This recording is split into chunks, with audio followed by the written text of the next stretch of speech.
This is the River Dream Waffle Weave Shower Curtain. It has a clip-in or snap-in liner, and it requires no hooks.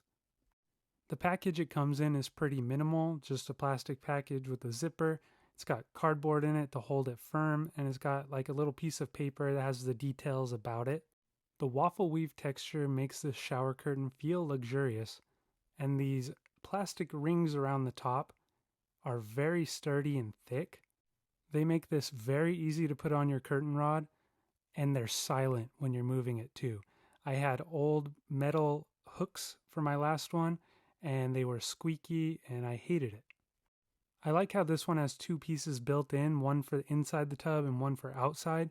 I don't have to have a plastic curtain anymore on the inside, and this inside one unsnaps super easy so you can wash it if it starts to get dirty.